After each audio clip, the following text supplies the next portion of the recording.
राहुल गांधी, राहुल गांधी जिंदाबाद, राहुल गांधी जिंदाबाद। रायबरेली के मेरे प्यारे कार्यकर्ता बहनों और भाइयों,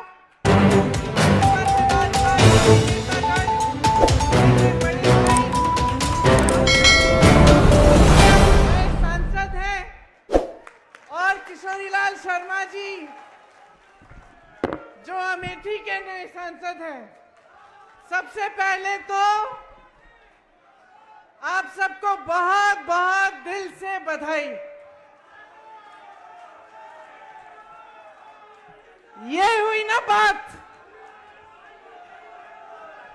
आपने कठिन से कठिन परिस्थितियों में लड़ाई लड़ी।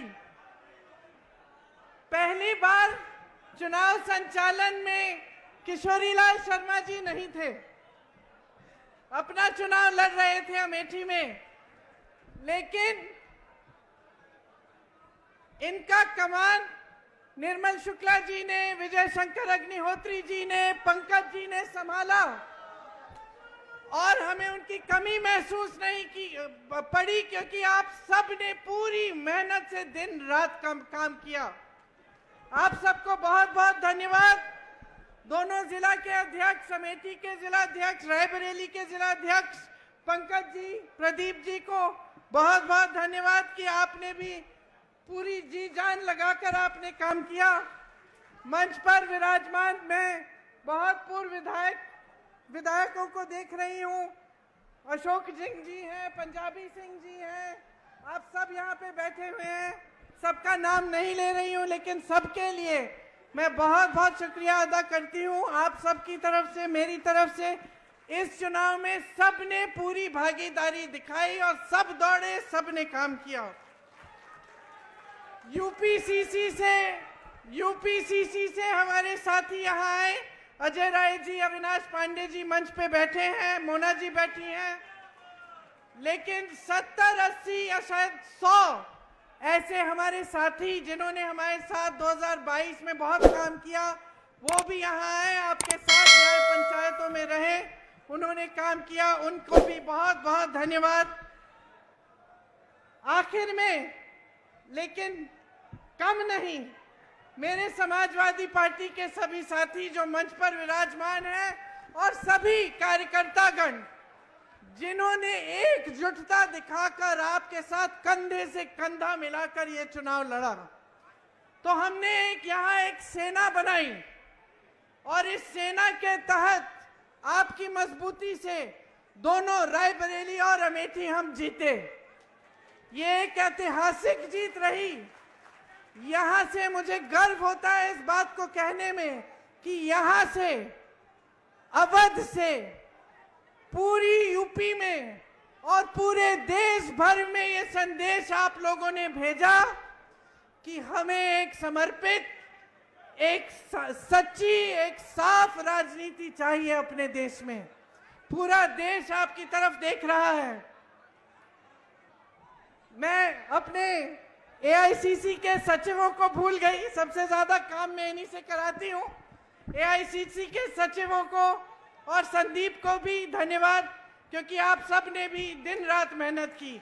देखिए, मैं ज्यादा समय नहीं लेना चाहती, सिर्फ आपको एक बहुत बड़ा धन्यवाद देना चाहती हूँ, क्योंकि जब मैं यहाँ आई थी इस बार चुनाव लड़ने के लिए, मैंने कहा था कि लगभग 300 घंटे हैं, 2-2, 3-3 घंटे निकाल लीजिए सोने के लिए, बाकी सब काम करेंगे। और आपने ये करके दिखाया है।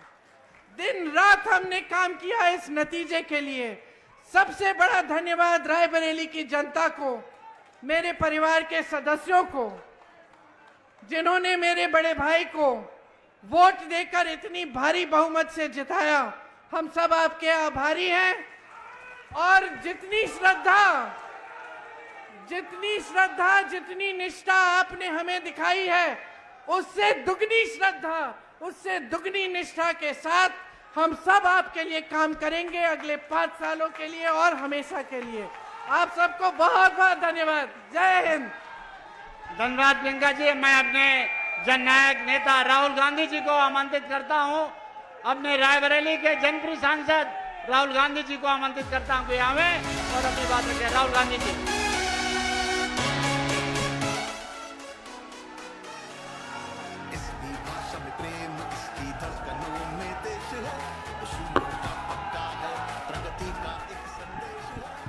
प्रियंका जी, केसी वेणुगोपाल जी, केएल शर्मा जी, अविनाश पांडे जी, अजय राय जी, आराधना मिश्रा जी, प्रमोद तिवारी जी, पंकज तिवारी जी, प्रदीप सिंघल जी, दीपक सिंह जी, शत्रुघ्न सोनकार जी, वीरेंद्र यादव जी, श्याम सुंदर भारती जी, राहुल लोधी जी, स्टेज पे कांग्रेस पार्टी के लीडर और हमारे प्यारे कार्यकर्ता अमेठी के, रायबरेली के, मैं आपको दिल से धन्यवाद करता हूं कि आपने इतनी मेहनत की और रायबरेली में और अमेठी में आपने और रायबरेली अमेठी की जनता ने और सब नेताओं ने मिलकर कांग्रेस पार्टी की जीत करवाई।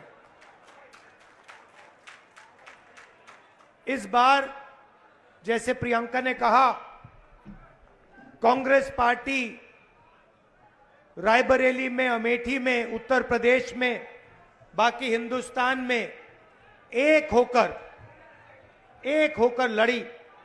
और मैं समाजवादी पार्टी को कहना चाहता हूं कि इस चुनाव में उत्तर प्रदेश में आपका हर एक कार्यकर्ता कांग्रेस पार्टी के कार्यकर्ता से मिलकर एक साथ लड़ा। मैंने सोचा कि ये क्यों हुआ, कि पहली बार मैंने देखा कि इंडिया गठबंधन, अलग अलग पार्टियां, कांग्रेस का हर कार्यकर्ता, समाजवादी पार्टी का हर कार्यकर्ता, डीएमके का हर कार्यकर्ता एक साथ खड़े होकर लड़ गए। पहले अलायंस होता था, एक साथ चुनाव लड़ते थे, मगर शिकायत आती थी कि भैया यहां उन्होंने मदद नहीं की, वो शिकायत करते थे यहां आपके लोगों ने मदद नहीं की। मगर इस बार सारे के सारे एक बन के, मैं आपको बताऊं, 1 इंच पीछे नहीं हटे। हर प्रदेश में, तमिलनाडु, उत्तर प्रदेश, हर जगह, मणिपुर, राजस्थान, कर्नाटक, तेलंगाना एक हो गए। और मैंने सोचा ये हो क्यों रहा है, ये हो क्यों रहा है, इसका कारण क्या है? इसके 2-3 कारण हैं। सबसे पहला कारण, जो देश की आत्मा को समझ आ गया कि नरेंद्र मोदी जी, अमित शाह जी हिंदुस्तान के संविधान को खत्म करने की कोशिश कर रहे हैं। जो हिंदुस्तान की नींव है उससे वो खिलवाड़ कर रहे हैं। इसीलिए पूरा देश एक साथ खड़ा हो गया। दूसरी बात, 2014 में हिंदुस्तान की राजनीति में एक बदलाव आया। पहली बार हमने देखा कि प्रधानमंत्री खुलकर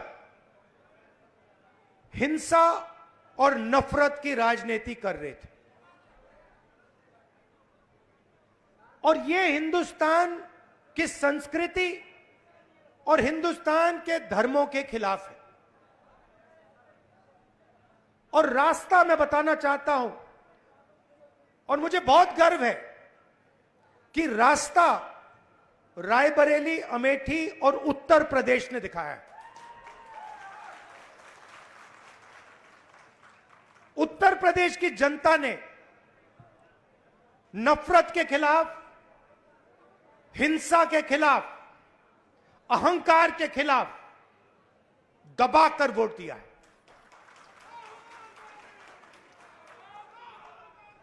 2014 में राजनीति एक और तरह बदली। पहली बार हमने देखा कि राजनीति 20-25 लोगों के लिए की जा रही है, जनता के बीच में नफरत फैलाते हैं और फिर पूरा का पूरा फायदा 2-3 अरबपतियों को पकड़ा देते हैं। तो वोट किसान ने दिया, मजदूर ने दिया, बेरोजगार युवा ने दिया, माताओं बहनों ने दिया, सबने मिलकर इस राजनीति के खिलाफ वोट दिया है। अब हमारे ऊपर एक बहुत बड़ी जिम्मेदारी पड़ती है। सबसे पहले कांग्रेस पार्टी के नेता, कार्यकर्ता, एमएलए, एमपी जो भी हैं, अहंकार के शिकार नहीं होंगे।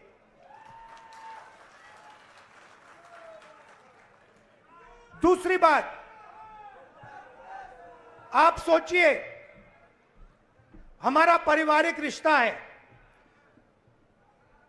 राजनीति में सबसे पुराना रिश्ता आपके और हमारे बीच में है। यह रिश्ता 100 साल पहले रायबरेली और अमेठी के खेतों में शुरू हुआ था।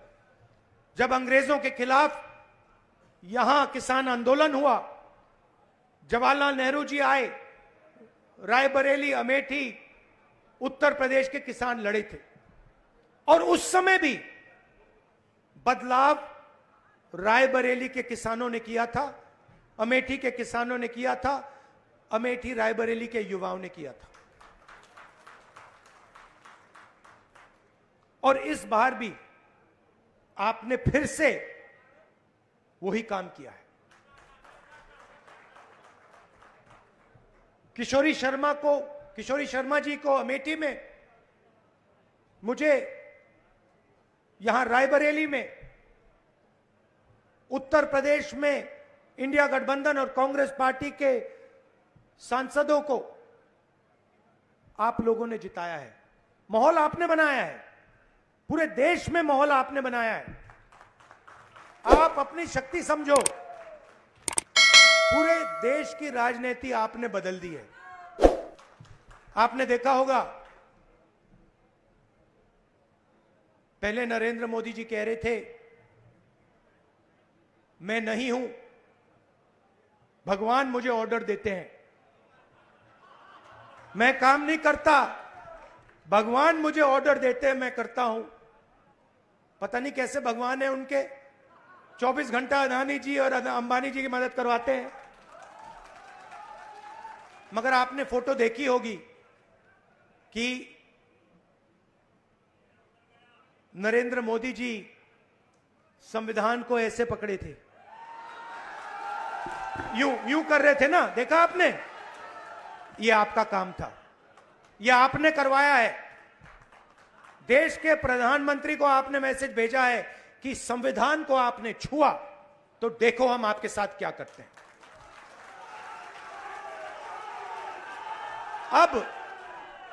अब देखिए, अब ये भी मत सोचिए कि काम खत्म हो गया है। ये अभी काम शुरू हुआ है, ये शुरुआत है। हिंदुस्तान ने मैसेज भेजा है कि हमें नरेंद्र मोदी जी का विजन अच्छा नहीं लगता, हमें नफरत नहीं चाहिए, हमें हिंसा नहीं चाहिए, हमें मोहब्बत की दुकान चाहिए और हमें नया विजन चाहिए देश के लिए। और अगर देश को नया विजन देना है तो भाइयों और बहनों, उत्तर प्रदेश से ही देना होगा। और उत्तर प्रदेश ने मैसेज दिया है कि इंडिया गठबंधन, समाजवादी पार्टी और कांग्रेस पार्टी को हम चाहते हैं, देश में चाहते हैं और उत्तर प्रदेश में भी हम चाहते हैं। तो काम क्या है मैं आपको बताता हूं। सबसे पहला काम, जहां भी ये नफरत फैलाते हैं, नफरत के बाजार में हमें मोहब्बत की दुकान खोलनी है। आपने देखा भाइयों और बहनों, अयोध्या की सीट हार गए, राम मंदिर बनाया, उसमें इनॉग्रेशन में एक गरीब व्यक्ति आपने नहीं देखा होगा, एक किसान नहीं था, एक मजदूर नहीं था, एक पिछड़ा नहीं था, एक दलित नहीं, आदिवासी राष्ट्रपति से कहते हैं तुम यहां नहीं आ सकती। और आपने वहां पे देखा अदानी जी खड़े थे, अंबानी जी खड़े थे, देश के अरबपति खड़े थे, पूरा बॉलीवुड खड़ा था, क्रिकेट की टीमें खड़ी थी, मगर एक गरीब व्यक्ति नहीं खड़ा। तो जवाब अयोध्या की जनता ने भी दिया है।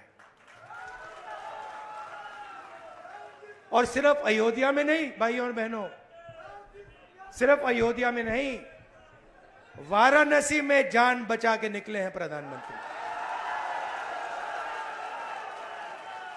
और मैं आपको कहता हूं और बहन से कह रहा हूं, अगर ये लड़ जाती वाराणसी में, अगर ये लड़ गई होती, तो आज हिंदुस्तान के प्रधानमंत्री 2-3 लाख वोटों से वाराणसी का चुनाव हार जाते। मैं ये बात अहंकार से नहीं कह रहा हूं, मैं ये इसलिए कह रहा हूं क्योंकि हिंदुस्तान के प्रधानमंत्री को हिंदुस्तान की जनता ने मैसेज दिया है, ये आपकी जो राजनीति है हमें अच्छी नहीं लगी, हम इसके खिलाफ हैं, हम नफरत के खिलाफ हैं, हम हिंसा के खिलाफ हैं, हम मोहब्बत का देश चाहते हैं, हम प्रगति चाहते हैं, हम बेरोजगारी के खिलाफ हैं। आपने 10 साल इस देश में बेरोजगारी फैलाई, नफरत फैलाई, हिंसा फैलाई, और हिंदुस्तान की जनता ने हिंदुस्तान के प्रधानमंत्री को जवाब दिया है।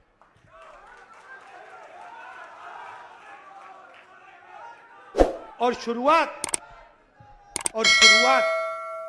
आपके दिल में हुई थी। तो बदलाव आप लाए हैं, तो दिल से आपका धन्यवाद करना चाहता हूं। आने वाले समय में मैं चाहता हूं कि जो सच्चे मुद्दे हैं देश के सामने, बेरोजगारी का मुद्दा, महंगाई का मुद्दा, किसानों का मुद्दा, मजदूरों का मुद्दा, ये मुद्दे उठाए जाएं और गरीबों की मदद करने की पॉलिटिक्स हो, राजनीति हो। अग्निवीर, अब भैया मैं आपको बता रहा हूं, अब हमारे पास पार्लियामेंट हाउस में सेना बैठी हुई है, सेना बैठी हुई है। इस बार हमारी पूरी कोशिश होगी, ऑपोजिशन में बैठे हैं मगर अग्निवीर को ऑपोजिशन में रद्द करने की कोशिश करेंगे।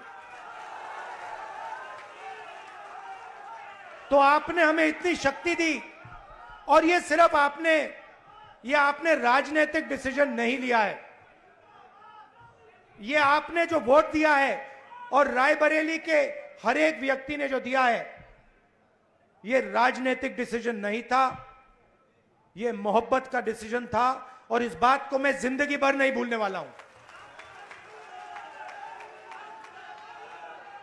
अमेठी की जनता से भी कहना चाहता हूं, मैं रायबरेली का सांसद हूं, मगर जो मैंने आपसे कहा था, जो भी रायबरेली में होगा वो अमेठी में भी होगा। तो आप सबको मैं दिल से धन्यवाद करना चाहता हूं। आपने हिंदुस्तान की राजनीति बदल दी, आपने प्रधानमंत्री को ऐसे करवा दिया, और आपने पूरे देश को मैसेज दिया कि हम नफरत के खिलाफ हैं, मोहब्बत की दुकान खोलेंगे और देश की राजनीति बदलेंगे। धन्यवाद। जय हिंद, जय उत्तर प्रदेश। शहर अध्यक्ष से आग्रह है कि धन्यवाद दें। शहर अध्यक्ष धीरे धीरे तो आभार व्यक्त करें। संदेश है इंदिरा सा वेग में, गांधी सा तेज है, सत्य का सिपाही करुणा का वेग है। सभी के हक में लड़ता है,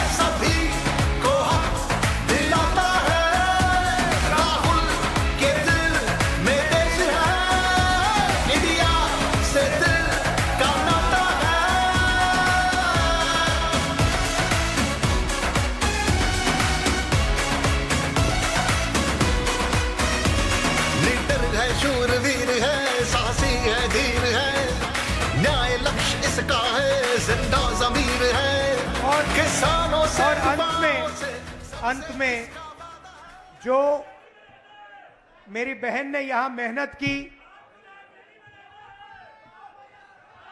2-2 घंटे सोकर जो मेरी बहन ने रायबरेली में चुनाव में काम किया, उसके लिए मैं दिल से धन्यवाद करता हूं प्रियंका का और आप सबका।